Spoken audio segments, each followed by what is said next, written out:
अब संबोधन के इस क्रम में हमारे बीच एक राष्ट्रीय विभूति विराजमान हैं, जिनका शौर्य का और भारत भूमि की सेवा का एक प्रतीक स्वरूप चेहरा है। ऐसे मजिंदर सिंह बिट्टा जी के लिए अभिनंदन पूर्वक तालियां दे दें। अगर वहीं से करा दें अगर तकलीफ हो तो जी।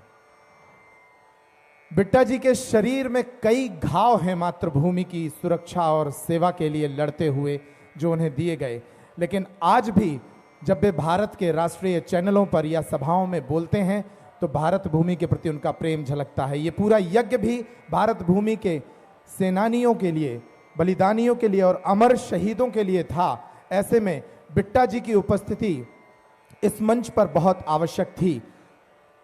पूज्य महाराज श्री ने आदेश किया था कि ये जो यज्ञ है, इसका जो संपूर्ण पुण्य फल है वो भारत की सीमाओं पर डटकर दुश्मनों का मुकाबला करने वाले हमारे वीर सैनिकों और बलिदानियों की आत्म शांति, उनके स्मरण और उनके परिवार के कल्याण के लिए समर्पित है। इस आयोजन ने हर वर्ग को छूने का प्रयास किया है। भारत भूमि, राष्ट्र सेवा, राम रस, कन्हैया का आनंद, सब कुछ। और कल ये पूरा आयोजन अपने वैभव पर पहुंचेगा, अपने शिखर पर पहुंचेगा जब 156 बेटियों की बारात आएगी और बेटियां यहां से विदा होंगी। कल बहुत ही अनूठा आयोजन है। मैं आदरपूर्वक आमंत्रित करता हूं बिट्टा जी को। जय श्री राम। बगेश्वर धाम महाराज की जय। मैं किस तरीके से महाराज का आज शुक्रिया अदा करूं। 7 दिन से भगवत कथा और महान संतों को पूरे देश के कोने कोने से बुला करके यहाँ पे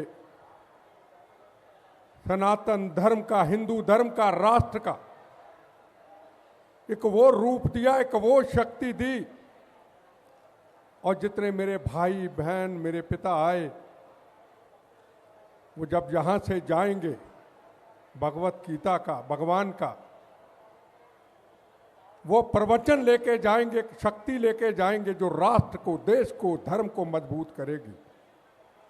और कल का वो ऐतिहासिक दिन, वो मेरी बहनें जिनके पति निकले से घर से अपनी मां को देखते हुए, अपनी पत्नी को देखते हुए, अपने बच्चों को देखते हुए हम वापस लौटेंगे, मातृभूमि की रक्षा करने के लिए निकलते हैं और कह के निकले होंगे।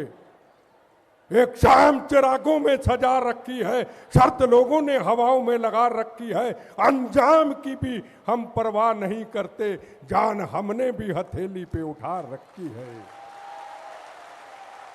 और चले जाते हैं मौत का कफन बांध के और अपने परिवार को कहते तुमको तो धोखा दे देंगे पर मातृभूमि को धोखा नहीं देंगे, उनके चरणों में समा जाते हैं।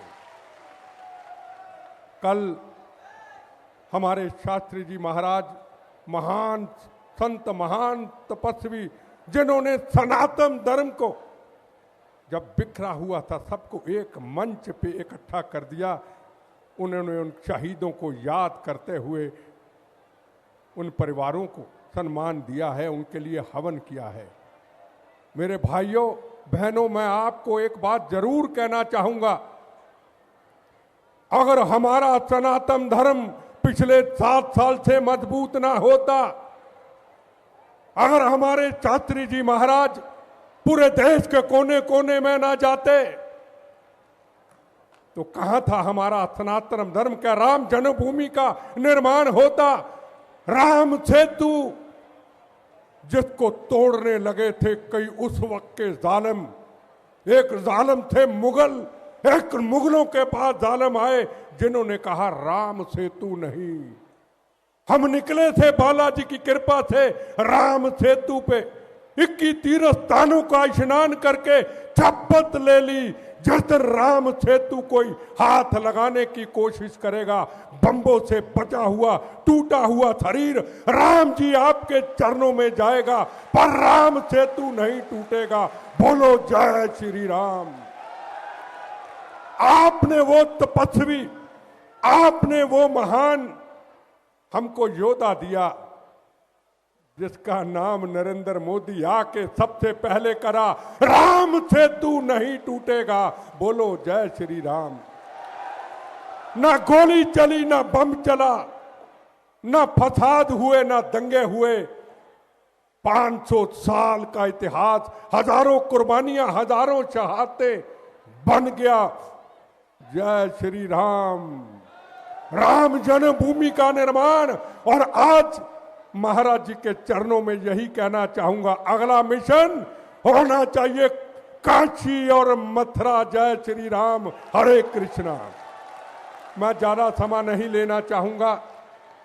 मैं आपसे वादा करके जाता हूं, हमेशा महाराज जी को मैं ये कहता हूं, ये बोनस की बची हुई जिंदगी, हम तो मर चुके 14 बार हमलों से, आशीर्वाद देना, धर्म की रक्षा करें, राष्ट्र की रक्षा करें। और आखिरी वक्त जब भी कभी बम्बों से, गोलियों से जीवन जाए तो आखिर में यही निकले, मेरा धर्म भारत मां, मेरी जात वंदे मातरम, और अपने चरणों में समा लेना। जय श्री राम, जय हनुमान, जय कृष्ण।